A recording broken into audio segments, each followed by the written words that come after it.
Today, I'm critiquing the most expensive home ever sold in Arizona, and then I'm going to give it an Arvin score at the end of the video. So if you ever decide to buy, design, or build a property like this, you won't make the same mistakes. I'm Arvin Haddad. I'm the how to buy a mansion guy. Let's watch this video.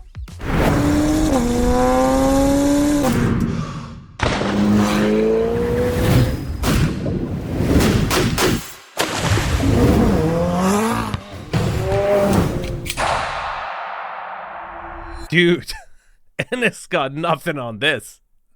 This is all some red, white, and blue. Oh my god, that was one hell of an intro.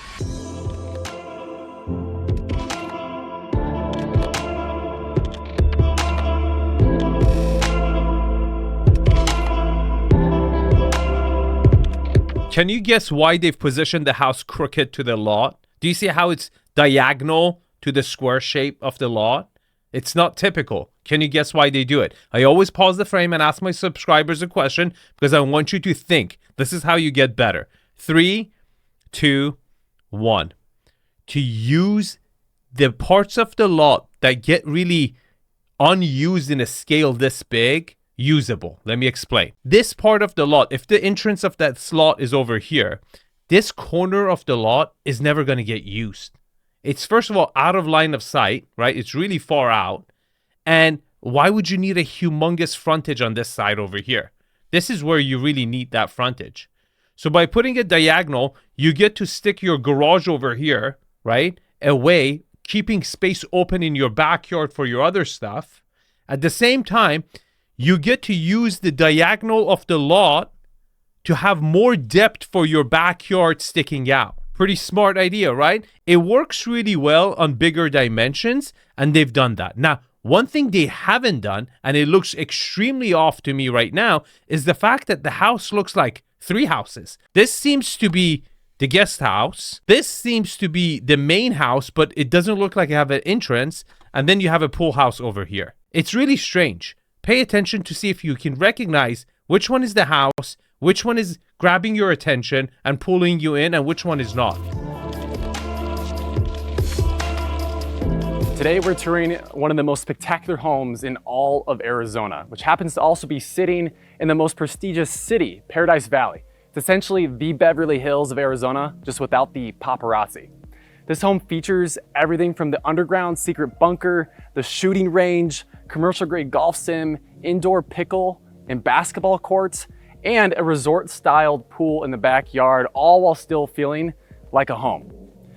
This property took 3 years to build with 23,417 square feet of interior living space, 6 bedrooms, 14 bathrooms, with details in every square foot of this home. With that, I think it's time we start this tour here on the grounds and exterior of this compound. So right away, you can tell the scale and volume of this space. We're sitting on just under 2.5 acres, and a large part of that is dedicated to the backyard and the carport. This home is obviously built around the idea of entertainment. Look at the car spots.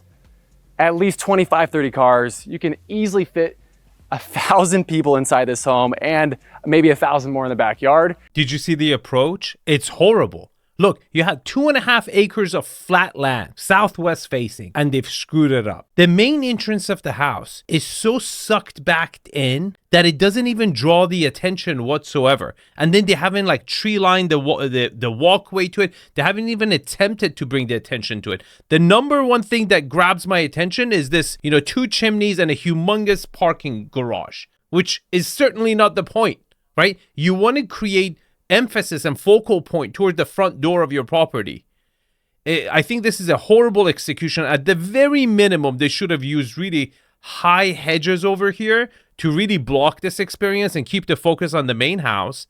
And then on the second note, I can already tell that when you walk in, you're going to hit a hallway. You're not going to have that volume because they've decided to put the door really sunk in. And then right away, you notice the garage. We have 5 garage doors here. The 2 main ones I want to talk about are these 14 feet high ones, and then on the far right and in the one dead center, you can actually drive through those. Really ugly garage doors, and even worse, they've decided to put a really tight grid on it that it's completely unproportional to the size of the building. Horrible. It looks really ugly. Doesn't it look off? Now heading back to the front entrance where we began this tour, I also wanted to highlight and point out the fact that this home is sitting on what's called a flag lot, which means the only way to see this home is if you're invited in, making for the ultimate private and secure living experience. Can you tell me what's positive and negative about a flag lot? I give you guys 3 seconds. 3, 2, 1. Here are the positives. You get a lot of privacy, but it does come with negatives too. You get way too many neighbors, right? In a regular lot, you're going to have one neighbor to your left, one to your right, and one behind you. In a flag lot like this, I think I counted 6 or 7 homes that are bordering you, and that's a negative. The more property lines you have with neighbors, the more risk you have. You don't know how this person's going to remodel and position their house. Maybe some of their windows going to end up looking into your backyard because it's a different positioning, different orientation, different entrance of that property. So all this stuff could be a negative for a flag lot. We have olive trees framing this entrance. Those are olive bushes. They're not trees. Really weak. You'll notice the scale of everything is very true to how large this home is, even with these lanterns on each side of this 10-foot tall steel pivot door. This is the focal point of this entrance. You'll notice Regal, everything they did in this home was commercial grade to the highest of quality. So as you open this up, you'll notice right away that there is another 10-foot tall glass pivot door. And you can open these up, let the breeze come in and out, and also let visitors just travel straight from your front entrance in the car porch, straight out to the party in the backyard. Like you're invited, but you're not. Come in, but go out. What the hell? Why would you walk into a hallway? I hate it. I really hate it. All this private driveway, grand entrance, you come in and then you come in and you come out. Where's that volume? Oh. We have 2 different wings in this house. One being the kids wing, which we'll get to later in this tour. And then the second one being the living, dining, and of course, the primary suite on the end. These fixtures hanging in the center of this room are also to scale. The fog glass being held up by leather. You're gonna notice a lot of those mixed use materials in this home. So already, check this out. 6 feet in width. And you're gonna notice that scale grow and grow as we head to the living room. But I wanted to point out the pass-through windows as this home does sit north to south, and we have the sun setting west behind Camelback Mountain. It's really, really beautiful. This home is appointed perfectly to that mountain. Our first powder room is down this hallway. You'll notice these circular chandeliers as well, again, fogged, creating for that intimate, warm atmosphere that this home has. White oak planks, 10 inches in width on the ceiling as well. You're gonna notice the doorway widening once more as we step in to the great room. Okay, so your hallway had another hallway to the powder room. We still haven't seen anything. We just saw a glimpse of backyard, and now you end up in the hallway system at this point. Like, this is an L-shaped home done wrong. On the entrance of the L, you have to give the volume. Okay, you can't just get into a hallway system and get on it, put your hands behind the next person and start choo-choo, keep going. You have to give that volume. You have to give that central location. You have to connect stuff to it, right? You have to give it utility. This is such a beautiful space. The artwork was curated specifically for this room. The interior design done by Loft 31, they absolutely killed it in collaboration with the De Cesare design group. From the L-shaped green couch, complemented with these custom stools right here. This feels like a family room to me. A formal living space of a house this caliber should be much grander. This is appropriate proportions for a family room of this caliber, and it's done really warmly. It's actually, I really like the finishes they've done. Again, maybe they're using a little bit more material than I would have suggested, but they've pulled that off. And let me tell you guys why. That whole steel frame works really beautifully with that oak wood finish that has a little yellow undertone to it. I like the application of brick, right? Bringing that in. It really goes with this kind of a Arizona aesthetic. I think they've done a really good job. And also with the decor and furnishing, they've made it really warm. I think it shows much better from the inside so far, finish-wise, than the outside. The exterior looked like a $5 million house on steroids. And another awesome detail, one that you can't even see, is let's say you have kids running around, you don't really want a bar sitting out in the open. Well, they did something pretty creative. They made a speakeasy. And it's seamless because we have a bookshelf on each side and we're getting transported back into the prohibition area. We have open shelving for your liquors, ice, refrigerators that pull out. everything in here, and it's temperature controlled. It feels amazing in here. Okay, I like the idea. I don't like the execution. It looks like a bus stop. I'm not digging this. It seems like the interior designer had an itch to exercise different stuff. And in some areas it's landed, in some areas it hasn't. Over here is just overload. Like that honeycomb finish on the bottom is completely uncalled for. They should have just kept it simple. Hardwood floors. The brick ceiling is genius. I like that green bench over there, but that's it. And the bar over here doesn't really, it doesn't have a centerpiece. It seems like a, dine-in. It's not a bar. The location is pretty cool though. It kind of gives this family room / they're labeling as a formal living space a little bit more utility for adults to hang out in. But it would have been cool that it actually opened up to another space, maybe a courtyard on the other side if it was there. But we haven't seen that. And you can just go in there, chill with your friends, watch the game, drink some whiskey, and smoke a cigar. So a great place to hang out. These ceilings get higher again as we step in to our open concept dining and kitchen area. Starting here on this oversized island, you also notice we have 3 custom cowhide stools tucked away under this massive countertop. And then off to my left, we have an 8-burner gas stove, quartzite countertop carried onto the backsplash, and you can have this ventilation system up here that is made from steel. Again, blending in those other materials into the kitchen from the outside even. And the kitchen island is perfectly sized to this custom dining table. I mean, you've got seating for 8 people alone here, probably even 10 if you wanted to add a head on each table. What do you mean 10? You can seat like 30 people here. Is it bingo nights? Like we got like an island, a table, another table over here. What's going on? This is such an overkill. Again, for sure that was not the formal living space. They better be another formal living space because that is the family room for sure because it connects right next to the kitchen. It's right there. It makes sense. But over here is, come on. Why do we have 3 tables next to each other? And there's a like extension of the kitchen goes all the way to the back over there. There's like 3 kitchens in one space. Even more storage space. As we step in, we are now in the butler's kitchen. So back behind me, we'll get into this in just a moment. To my left, we have what's called a Costco room. And right behind here, we have a commercial grade freezer. You can have your AC on here in this home at 65 degrees all summer long and be fine because they had all the units oversized for this almost 24,000 square foot home. Oh my God, there's another kitchen here.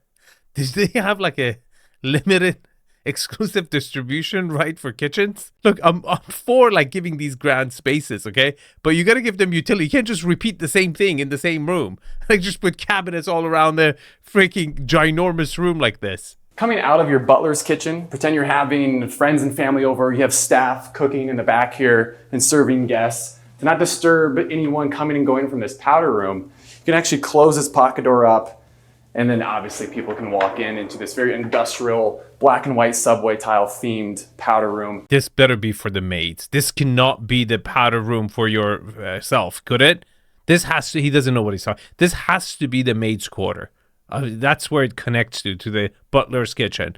I'm pretty sure there's another bathroom, powder room for the family. And now we're stepping into a room that I feel has the most foot traffic typically, which is the mud room. You've got a side entrance here out to your carport, which we were at earlier in this tour, and then a 2-stall car garage that you could fit probably up to 12 cars if you stacked them, if you're a car collector. Okay, pay attention. When you're looking at these mansions to buy, okay, you gotta walk through the house twice. First, as a guest, okay? Second time, as the owner. 90% of the time you're gonna own this house, you're gonna enter from here. And this flow is actually making sense, right? You come in through here, you go to the butler's kitchen, then you go to the big kitchen, and then you enter the family area. And you directly see the wow factor, the depth of the yard, the swimming pool. It's pretty good. It's pretty good. Most of the time, when people are buying these ultra luxury homes, they only see the house as a guest.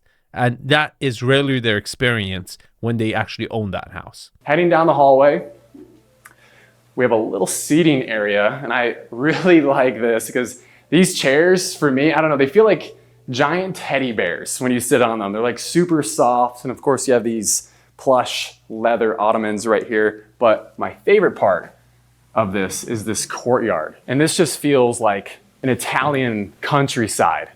The most important part is bringing natural light into. As the houses get bigger and wider, the dimensions get wider, the inside, the interior spaces get really dark. Now, they've included this to give an outdoor space. I actually think this would get used for the family to have an outdoor dining over here, a little seclusion, a little romantic element and everything. I think it's going to get used, but it also brings natural light to this hallway entrance of the property. Right here, we have an in-home gym, which we'll get into as we step into the primary suite wing. But stepping back up, we're gonna pass by the kitchen, more of that beautiful millwork, and pay attention to a couple things because I'm pointing out the millwork for a reason. And there's something foreshadowing happening down this hallway, which we'll get into right after we step into this beautiful office, which in my opinion, may have the best view of the Camelback Mountain in this entire home. So front and center, out this window, the sun will drop behind this mountain. Forget about the views. Its location by the backyard is going to be loud. It's going to be busy. You're away from the front door. If your colleagues have to come visit you, they have to go through front of your primary suite to get here. Really annoying. Again, seems like they had a lot of square footage and they just, didn't optimize for the right things at the right time for the right utility. We're going to step into the primary suite wing. So there's actually a door right here, which you can lock off entirely. And this entire part of the house is yours. So I was hinting at something, and there you have our first secret room, like a second secret room of this entire home. So they call this the Love Nest. So it's like a movie theater, but as you can see, there's seating for two because this is just for the primary suite for them to use, and it's hidden. This is stupid. Why is the TV so small? So this is to be like his and hers movie theater in the primary, so you have more privacy. Why wouldn't you just have that while you're on your bed? Okay. And if you were going to give that like ultra extra experience for that couple that are really into movies and love to watch them by themselves without their kids, you better give a bigger damn freaking TV than this. Like make it a whole experience, right? And make it nicer. A really great vibe in here. I like that it is seamless into this millwork as we step into the primary suite.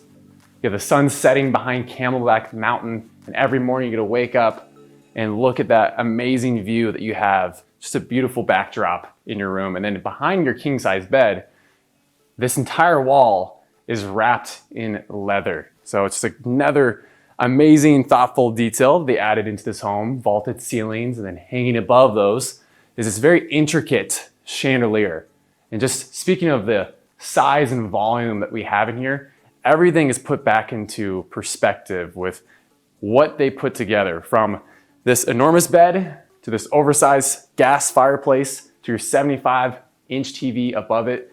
Everything is to scale, although it's very, very large. Okay, the best thing about this room is the finishes. It's really warm, very cozy, really well done. But then you had a TV over here. That should have been a safe for the primary suite, not a secondary movie theater to watch a movie together without the kid. Doesn't make any sense.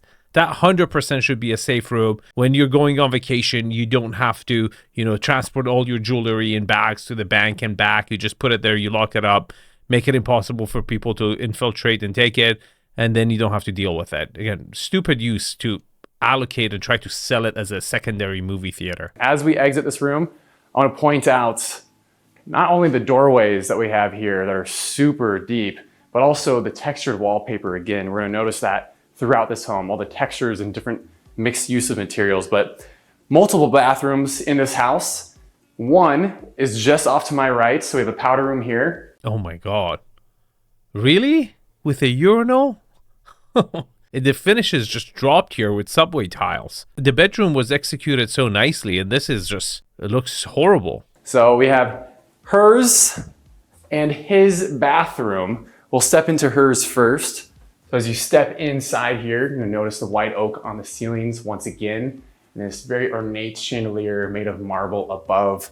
And you've got her vanity set up right here, which also peeks into the backyard with a window behind this mirror. It doesn't peek in. They just didn't plan it right. Oh my God. First of all, it looks very masculine for her closet, and it seems small. I like this whole warmer, cozier, kind of feels like a winter cabin, oddly, in Arizona. but it goes that it gives you that Western vibe and energy, right? But you could have used a little bit lighter color on the cabinets, maybe natural wood instead of gray, for her to give it a little bit more feminine look. They haven't done that. So as we step into this bathroom, you can actually walk all the way through it. We've got a water closet right behind me with a Toto, and we have this freestanding oversized tub, and I love this shower. So check out this detail. So you can actually program to talk to this shower, but for the demonstration, I'll show you guys all the different features. So you can turn on 6 different shower heads at once. And you can do this all from your phone as well. So all of the features are turning on right now. That looked really stupid. It seemed like it was so big to get the same water shower experience you would get in a smaller shower. You had to have like 6 different areas to spray water at you. Again, this bathroom is just really underwhelming. It seems like they didn't know how to give that really rustic Western vibe energy that they were going with the family room, with the primary suite in the bathroom area. They kind of lost the plot. Let's step into his bathroom, another water closet, kind of mirroring the other side. And then of course his vanity setup right here, more of that recessed lighting below to give off that floating effect.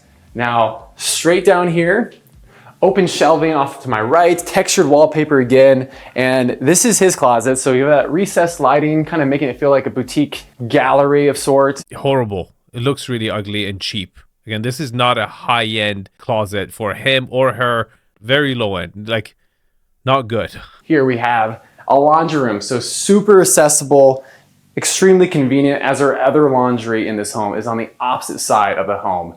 In case you sleep with your dog, we also have a dog run out through this door, and that leads you actually out to the shed, that entertainment space, which we'll get to here later in this tour. Also convenient to have a sink in here as well on top of your laundry. So her closet, again, that boutique gallery type feeling with the recessed lighting, custom cabinets. This one is the same. It looks really cheap. It really doesn't come across as a custom cabinet that you would want to see in a, the most expensive home in Arizona. Stepping back through her side, we're gonna head down this hallway, and we have a lot more to get into as we head down this hallway in just the primary suite wing. So this room is gonna be a red light therapy room, but right now they're just using it as storage. Off to my right, we have the oversized in-home gym, but just like everything in this home, it feels like it belongs here because we have so much volume and everything was just so well spaced out. You could have an instructor right here teaching a yoga class or a spin cycle class,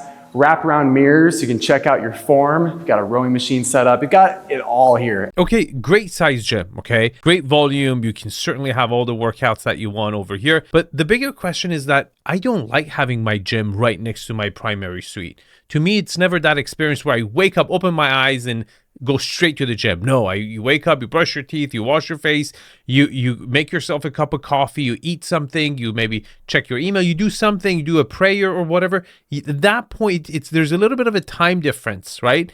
And I much rather have my gym closer to an area where it opens up, and I'm glad it opens up to this courtyard. But again, it makes the view looking into this from the courtyard into the gym very ugly. I like it to look out, but to be in an area where it's maybe closer to the front door, where your personal trainer is coming in, he can train you, and also it opens up to an outdoor area, maybe an opportunity where you have a beautiful frontage that it opens up to that, so it's green at the same time, but you're also saving space and not allocating it to the best part of the house where you would have, your outdoor activities and backyard. Just out these sliding glass doors, that pocket as well, just like we saw earlier, out to that courtyard space. But after you're done with that hard workout, you gotta grab a water from one of your 2 refrigerators that pull out. You have another powder room, and then stepping down the hall all the way at the end, you have an entire room dedicated for a masseuse to come and roll out your muscles after your workout. And another thing to note on is that the walls are plush and soft to the touch. Once again, it's rare to see that a couple times in home, but almost every room we've been in so far has something on the walls. This whole primary suite experience has been exhausting. I'm tired just covering it. It's room to room to room, and again, I think they just had a long checklist to go over and accomplish all of them. Hallways and too much. And now I think it's time I show you guys the craziest thing in this home. I can't show you exactly where it's located because it's top secret. And it's probably a large reason you guys clicked on this video.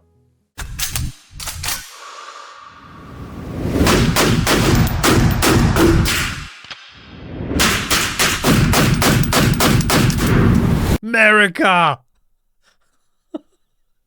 Dude, I was expecting a secondary bedroom. Like, the kids are all the way on the other side of the house. Okay, this really narrows your target pool. I'm really glad they've made it very clear who this house is for. Someone who loves guns and probably doesn't have young kids.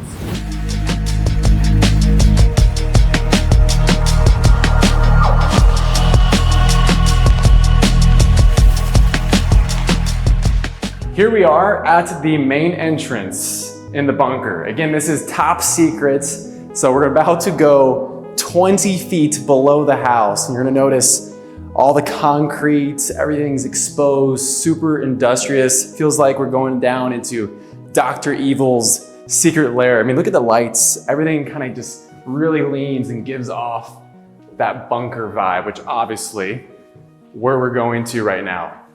It just keeps going. This is one of the coolest things I've ever seen in a home. And now we finally landed underneath the surface into this lounge hangout area. Oh my God, there's a picture of Trump. This is hardcore. Like, I've seen bunkers and basements. This is different level, okay? This seems actual legit, like ventilated, properly isolated, safe room, a bunker, doomsday, right? Situation. Now, I have a rule with one-story homes.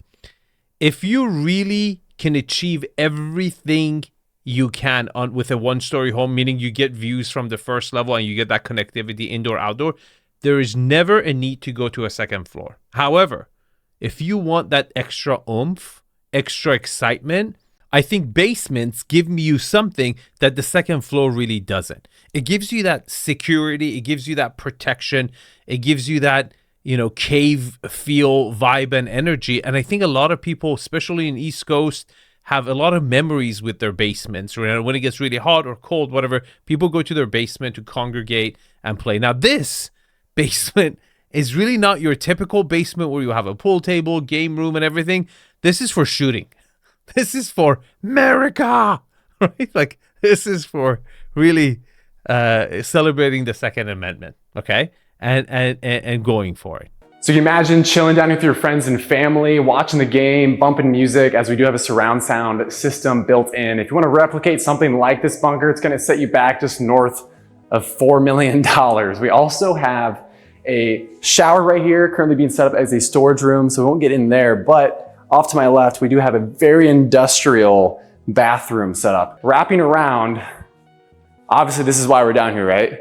I mean, just take your pick on this wall, and then once you've found out which one you want to try out, you go through the most oversized safe door I've ever seen, 8 feet in height, super heavy, solid steel. And if you step in, this is the 2-lane, 50 caliber rated shooting range. This is nuts. So this is all 20 feet below your house. And obviously we've done a little bit of shooting today and a little bit of target practice, and you can actually play games on here, set up simulations for different scenarios, and you can actually change the feet on this as well. So more close range stuff, pistol stuff, and then we can go as far as 66 feet back if you're doing more long range training. Interestingly, this property sold fairly quickly for a record. It listed for, I think, $40 million, and it ended up selling for, I want to say, $33.5 million. But what they've done over here, they've narrowed in on the demographic. For how many extremely wealthy people live in Phoenix, Arizona, and the tax incentives of being in Arizona, there are not that many cool, tricked out homes. Now, this concept in Los Angeles really would not appeal. It would be money wasted, right, for the demographic. But I'm really glad the developer, the person who built this, thought this out. Like, what is the demographic? And this is what I do in my inner circle, right? We identify 3 different types of avatar, and we try to make sure not just we get your wants and needs covered, but we get most of the wants and needs of these 3 avatars that could be the potential buyers for your property when you decide to sell it. And I genuinely think this could be one of those selling factors. And don't take the pictures of Donald Trump and the shooting and everything slightly. Like, this talks volume to that demographic that wants it, and it thinks it's cool, and they already have an armory of weapons and everything, and they just are into guns. It appeals to them. It's cool. It's like a cool factor when you can have everything in the world, and you have all the money in the world, and homes in Arizona for their net worth is peanuts compared to what you would get in, like, let's say Beverly Hills or New York. Why not? I want a shooting range. But now we're gonna step back out and head up the stairwell, and things get even crazier because this place just keeps on going. Just down here is like 1,500 square feet, and as we go up, it adds another like 8,000. I mean, check this out.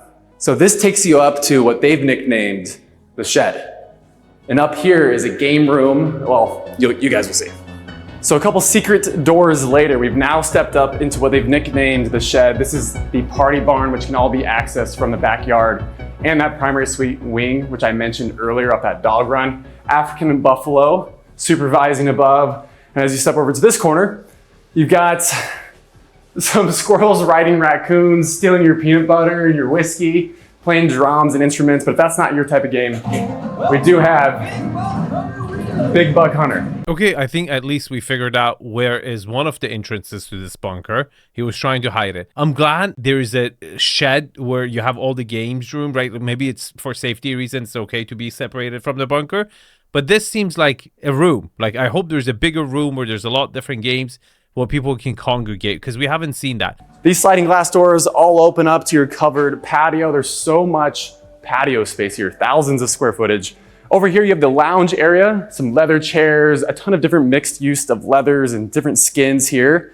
On the hangout area, pool table, got the cowhide rug below. Then you have this amazing wraparound bar, leather right here to rest your arms, brass on the countertops, just a super oversized but yet fitting to the space. Very well spaced shed. Okay. Now, if you're thinking about having a basement, like let's say you don't have 2.5 acres like this, when you create a basement, think of a volume this big. Okay, for grand property. This is what you want your stairway to come down to. You want a really big volume. Instead of compartmentalizing your basement to different experiences, it's much better to give that big one volume. And you can have accessory elements like that little game room over here, maybe a golf simulator, maybe, a poker room in the side, but enter the basement from this room. Okay, now this is not a basement. I'm just using it as an example. You even have a moose set up above your shuffleboard area overlooking the rest of the party barn, and the games do not stop here. I mean, there's just great areas to get away, but behind this door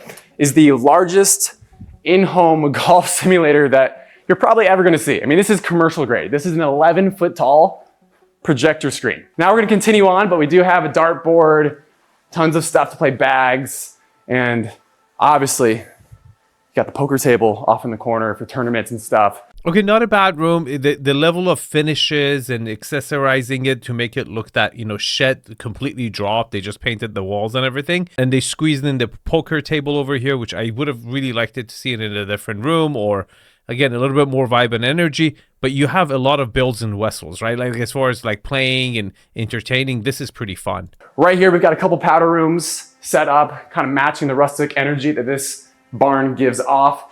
Have this optical illusion of a mirror happening at the end of the hallway. And then you've got a custom Harley with an alligator seat right here in this nook. Just a lot of great detail. Everything in this home has so much great character. And like I said, the games continue and you can overlook into, again, I'm saying like the largest of the golf simulator, but this is probably the largest pickleball court in Arizona. Okay, it's not the prettiest one I've seen, but again, definitely great for entertaining. This would keep, a lot of people busy. Doesn't matter what you're into, golf, pickleball, basketball. And you got to remember, we're in, Scottsdale, Arizona. It gets super, super hot. So the fact that all this stuff is indoor and you have the option to stay indoors and be in, air conditioning temperature is really a plus. Now let's go check out this beautiful backyard. This is like a resort back here, guys. This is 2 10-foot tall sliding glass pocket doors, you'll notice from the gray tile to the travertine, the transition here, the tracks are all flush as well. So no tripping hazards, everything's super flush. You're gonna see that everywhere in this home. So covered patio space out here. It's amazing because you can pretty much guarantee 80% of the time you're gonna have sunshine here in Arizona. So this pool is gonna get a ton of use. You've got a Baja shelf here, the spa, everything's temperature controlled, of course. And at night, this all lights up, different colors. It's just a great fun party atmosphere. And this loops all the way around. We have a gas fire pit off to my right underneath these umbrellas. Okay, humongous backyard, but it's really, the landscaping is extremely underwhelming. If you really want to, have this acreage, you gotta have a humongous budget for landscaping. I'm talking about in millions, okay? Just for trees, mature plants, hedging. You have a lot of frontage, you have a lot of areas you have to create privacy, but the backyard really looks empty. And I don't think it's going to get used that often. I think you should have had an outdoor area where it really encourages people to kind of join. You could have maybe used a little pebble in some areas, not astroturf all everywhere.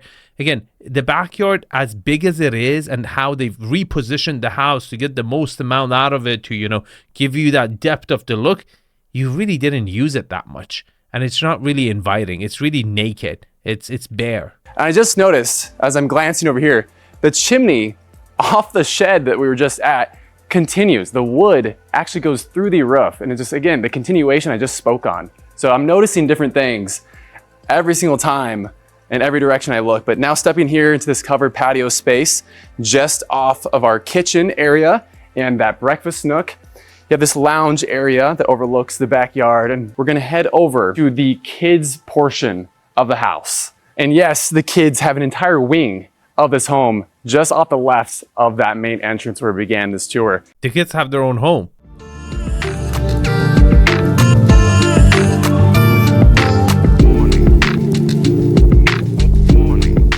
And down the hall is the kids wing. This entire portion of the house is dedicated just for the kids. So you have these warehouse styled windows letting natural light come in. And then off to my right, we have a character filled powder room right off our kids lounge area. Floating vanity. I love the contrast of blues here in this bathroom, and then the penny tile backing it. You'll notice that kind of round theme as well, even here on these sconces that also mimic these chandeliers that go down the entire length of this hallway. So stepping into the lounge area, I love this space. Like, if you're a kid and you're coming to this house, it's like a mini resort for kids and obviously adults, because we have a lot of features that come together and nothing clashes in this home whatsoever. The interior designers absolutely killed it. With the oversized ottoman, matching the pillows and the upholstery, which is soft to the touch here on the wall, the custom skateboards as well. All the colors and everything mesh so well. Okay, so if you were to have a kids living area in the kids section, it shouldn't be closed off from the other areas. This looks like a bedroom that was allocated as the living space in this quarter. I was expecting a living area that integrates and brings all the bedrooms together where everyone congregates, right? And it just doesn't have that. I don't like that at all. And now as we step out, we're gonna go down the hallway, step into the arts and crafts room, and then hit up a couple bedrooms. So more of that brick here on the wall, and this all pockets off. So you can actually slide these shut, and the kids can be getting their homework done as well. If they're homeschooled or just having friends over, you can literally celebrate birthday parties here. So you've got an arts and craft table. These shades come down. It opens up to this little courtyard area here on the front portion of the house. What are we running starting a kindergarten at our house?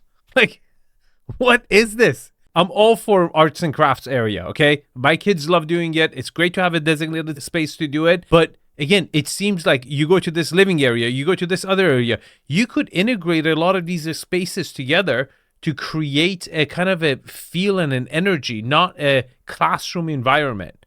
I'm not digging this so far whatsoever. And where the hell did the bedrooms go? Are they counting these as bedrooms? You have a great hangout area right here, overlooking, again, another little courtyard, letting more natural light come in here. And I love the mixed use of trees and kind of just pushing nature back inside this home. So there's more rooms off to my right, but we're gonna first hit up his and her rooms. So we've got closet space on my right, more of these really tall 8-foot doors. And as we step in, your first impression is just to look out this window, you see Camelback Mountain right here behind the hill. It's just beautiful. Oh my God, this is like the farthest location you could put the kids from the primary suite. He might as well just put them in the neighbor's house, really far away. And I hope this bedroom opens up to the backyard, because the backyard is a huge part of it, and we're only seeing a window here. We've got a lot of cool stuff in the rooms. First stop we're gonna make is in the closet. And the reason we're going in the closet is because there's a little door. And if you push open this little space, it actually reveals his music room. So you can go in here, jam out, soundproofed. He's got his drums, his guitar, keyboard. Horrible. I really don't like this house. I hate the layout. I love one-story homes, and I love one-story homes with basements. And I happen to really dislike this layout. It really separates the family from each other. It really doesn't bring it in. As we push back out, we're gonna hit up his bathroom. This has more of a dark masculine tone. Now coming out of his bedroom, we're gonna step into hers. She got to get really fun, really creative. Obviously, you can see the pop of color already happening, and we haven't even stepped into her bathroom quite yet. So such a small bedroom. You have all this square footage. You separated them, put them all the way in this here. You didn't give them indoor-outdoor access to the backyard, because I'm assuming your kids are much older. Your targeted buyer is like teenagers, okay? Then why didn't you give them access to the backyard? That they would have loved that, you know? And maybe a little privacy between the brother and sister because they're teenagers? No. And stepping through this hallway, we've got the water closet on my right, the closet, which we'll step back into in just a moment. Now check out how light, bright, and fun she got to do her bathroom. Just leaning into the creativity here with the hot pink. The kid had to express herself somehow. Oh my God. Okay, let's not destroy the dream of a young girl who wants to be an interior designer one day. You learn, you try and you learn, okay? It's okay. Keep going, girl. Rock on. All right, so now it's time to check out the very last bedroom here in this house.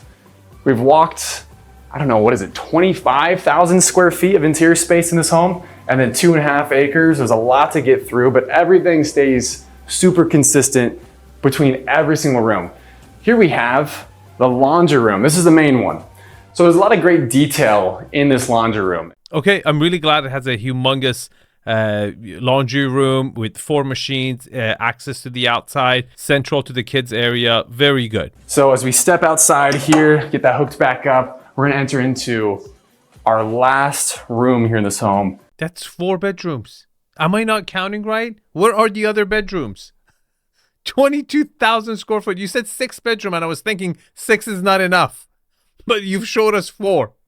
What the hell? You have the ability to host lots of people. Friends and family are gonna wanna come here, stay here, and maybe not leave, because we have a king size bed, a double custom bunk right here, queen on both top and bottom. So that means your guests don't even have privacy. Your kids have to deal with the guests being right next to them. What if they're older? What if the grandpa and grandma are there? What if it's like a distant cousin? They want to have a little separate privacy. Horrible layout. Now stepping through this doorway, we have custom built-in here in the closet, of course, and then an ensuite. Every room has an ensuite. So we have a double vanity right here, this polished concrete effect. I like this pop of color on this fixture. But now I think it's time we head back outside to the backyard where we're gonna conclude this tour. I'm concluding right now. I'm gonna give it an Arvin score. But before I do that, let me ask you a question.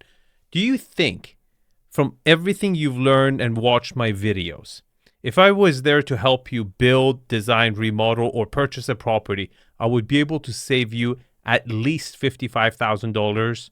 Yes or no? If the answer is yes, here's the link to the inner circle. I'm increasing the prices to $65,000 in 2026, and I'm doing this world tour. I've been bored.